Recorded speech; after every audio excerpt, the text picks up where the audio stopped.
رضا رضا رضا رضا میرے رضا میرے رضا رضا رضا رضا رضا رضا رضا رضا رضا رضا رضا رضا رضا میرے رضا میرے.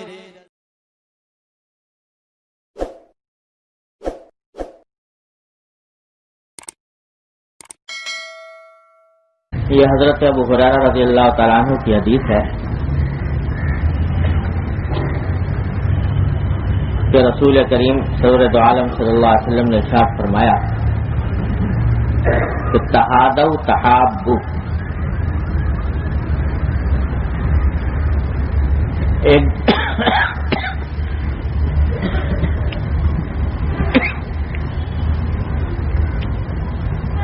ایک دوسرے کو ہدیہ دیا کرو، اس سے آپس میں محبت پیدا ہوگی. اس حدیث کا کچھ بیان پچھلے جمعہ شروع کیا تھا، بات ناتمام رہ گئی تھی.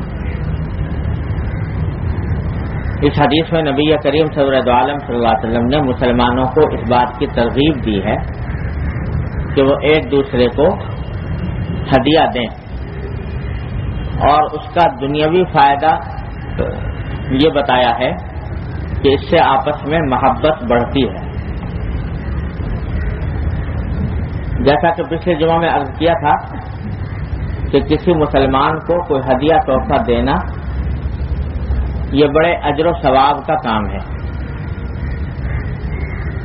اور یہ بھی انفاق فی سبیل اللہ میں داخل ہے. اللہ کے راستے میں خرچ کرنے کے اندر یہ بھی داخل ہے. صرف غریب مسکین کو دینا ہی اللہ کے راستے میں خرچ کرنا نہیں ہے، بلکہ اپنے کسی عزیز دوست محبت کرنے والے کو کوئی ہدیہ پیش کرے انسان، یہ بھی انفاق فی سبیل اللہ میں داخل ہے، بشرطے کہ اخلاص کے ساتھ ہو اور اس میں دکھاوا نام نمود کا دخل نہ ہو. اور اس کا میں نے عرض کیا تھا کہ ایک فائدہ تو یہ ہے کہ ہدیہ دینا بذات خود فائدے کی چیز ہے، اجر کی بات ہے. پھر اس جو ہدیہ آپ نے دیا جب تک کہ وہ استعمال کرے گا تو اس وقت تک آپ کو اس کا ثواب ملتا رہے گا. آپ نے کسی کو فرض کرو کہ کپڑا دے دیا پہننے کے لیے، جب تک وہ پہنے گا اس کا ثواب انشاءاللہ آپ کو ملتا رہے گا. اور دلیل اس کی یہ ہے کہ یہ جو مسلسل ملتے رہنے کی، کہ حدیث میں نبی کریم سرور عالم صلی اللہ علیہ وسلم نے ارشاد فرمایا کہ اگر کوئی شخص کوئی پودا لگاتا ہے جس کے اوپر کوئی پھل آتا ہے، تو جب تک اس درخت سے کوئی انسان یا کوئی جانور وہ پھل کھاتا رہے گا اس وقت تک پودا لگانے والے کو اس کا اجر و ثواب ملتا رہے گا. چاہے پودا لگاتے وقت نیت نہیں تھی کہ میں اسے لگا رہا ہوں تاکہ لوگ اس کو کھائیں اور اس سے فیضیاب ہوں. نیت نہیں تھی، نیت تو ایسی بغیر نیت کے لگا دیا یا خود اپنے کھانے کے لیے لگا دیا. لیکن حدیث میں آتا ہے کہ جب تک کوئی کھاتا رہے گا، چاہے انسان چاہے جانور. حدیث میں خاص طور پر ذکر ہے پرندے کا، کہ پرندے بھی اگر آ کر کھائیں گے تو اس کا ثواب بھی اللہ تبارک و تعالیٰ پودا لگانے والے کو عطا فرمائے. اور اس سے حضرت حکیم الامت صلی اللہ تعالیٰ عنہ نے استدلال فرمایا اس بات کے اوپر کہ بسا اوقات جو ثواب ہے نا، وہ اگر آدمی نے ثواب کی نیت بھی نہ کی ہو تب بھی اللہ تعالیٰ ثواب عطا فرما دیتے ہیں. اللہ تعالیٰ کی رحمت ایسی ہے کہ بس بعض اوقات اپنے بعض اعمال میں ثواب کی نیت نہیں ہوتی، لیکن پھر بھی اللہ تعالیٰ ثواب عطا فرما دیتے ہیں باوجود نیت نہ ہونے کے. ان کی رحمت ایسی وسیع ہے. بلکہ اس سے ایک اور مسئلے پر بھی استدلال فرمایا حضرت نے، اللہ تعالیٰ ان کے درجات بلند فرمائے، بڑے بڑے عہدے کھول کر تشریف لے گئے. یہ جو مسئلہ عام طور سے بتایا جاتا ہے اکثر مسلمانوں کو معلوم ہے کہ اگر فرض کرو کہ کسی شخص کے پاس کوئی مال آ گیا جو اس کا استعمال کرنا اس کے لیے جائز نہیں، حرام ہے. تو کرو سود کا مال آ گیا، جیسے آپ نے بینک میں اکاؤنٹ غلطی سے رکھوا دیا، سودی اکاؤنٹ، اور اس کے اوپر سود لگ گیا، سود آپ کے پاس پہنچ گیا. نہیں چاہیے سودی اکاؤنٹ کھولنا، کرنٹ اکاؤنٹ میں رکھنا چاہیے. لیکن کسی نے غلطی سے کھول لیا اکاؤنٹ، اس میں سود لگ گیا.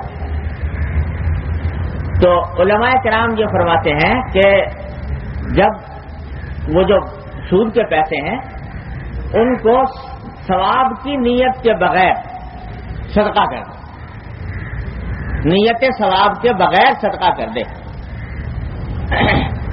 اپنی جان چھڑانے کے لیے کہ گندگی میرے پاس آ گئی ہے، اس گندگی سے جان چھڑانی ہے، چلو کسی فقیر کو دے دیں، کسی مستحق کا زکات کو دے دیں. اس کے لیے وہ گندگی نہیں ہے، اس کے لیے وہ حلال ہے. لیکن ہمارے لیے وہ گندگی ہے، اس واسطے اس سے اپنے آپ کی اپنی جان چھڑانی ہے. اس میں ہر جگہ علماء یہ فرماتے ہیں کہ ثواب کی نیت کے بغیر صدقہ کرے. کیوں؟ اس واسطے کہ جو حقیقی صدقہ ہوتا ہے وہ تو مال حلال سے ہوتا ہے. ولا يقبل اللہ الا الطیب، اللہ تعالیٰ وہی صدقہ قبول فرماتے ہیں جو مال حلال کا ہو، جو تو حرام ہے. اس لیے ثواب کی نیت سے صدقہ کرنا اس کا جائز نہیں، کیونکہ یہ مال حرام ہے. تو جان چھڑانے کے لیے اپنی بغیر نیت ثواب کے صدقہ کر دیں. اس کا مطلب عام طور سے لوگ یہ سمجھتے ہیں کہ جب بغیر نیت ثواب کے صدقہ کرے گا تو ثواب نہیں ملے گا، ثواب نہیں ملے گا. اس واسطے کہ ثواب کی نیت ہی نہیں، وہ تو مال حرام تھا، بغیر نیت ثواب کے صدقہ کیا گیا. لیکن حضرت حکیم الامت صلی اللہ تعالیٰ صدر اللہ تعالیٰ ان کے درجات میں فرمائے، وہ فرماتے ہیں کہ ثواب صدقے کا تو نہیں ملے گا، لیکن اللہ تعالیٰ کے حکم کی اطاعت کا ثواب ملے گا. کہ اگر وہ سود کا مال خود کھا لیتا اور اپنے ذاتی استعمال میں لے آتا تو گناہ ہوتا کہ نہیں؟ اب اس نے باوجود اس کے کہ روپیہ ہے، روپیہ کی طرف انسان کی طبیعت مائل ہوتی ہے، طبیعت مائل ہونے کے باوجود اللہ تعالیٰ کا حکم سامنے رکھتے ہوئے اس نے اس کو صدقہ کر دیا، اپنی جان اس سے بچا لی، اللہ کے حکم کی اطاعت کی، اس اطاعت کا ثواب ملا. تو فرمایا کہ بغیر نیت ثواب کے بھی ثواب ملے گا انشاءاللہ. اور پھر حضرت نے فرمایا کہ جب آپ نے تو جان چھڑانے کے لیے دیا نا، لیکن کسی شخص کو، ایسے شخص کو دے دیا جو واقعی ضرورت مند تھا اور اس کے لیے حلال تھا استعمال کرنا، اس نے اس کو اپنی ضرورت میں استعمال کیا، اس کا مقصد پورا ہوا، اس کی حاجت پوری ہوئی، اس کی حاجت پوری ہونے کا سبب آپ بنے، تو اس حاجت پوری ہونے کا جو سبب بنے اس پر بھی انشاءاللہ اللہ تعالیٰ ثواب عطا فرمائے.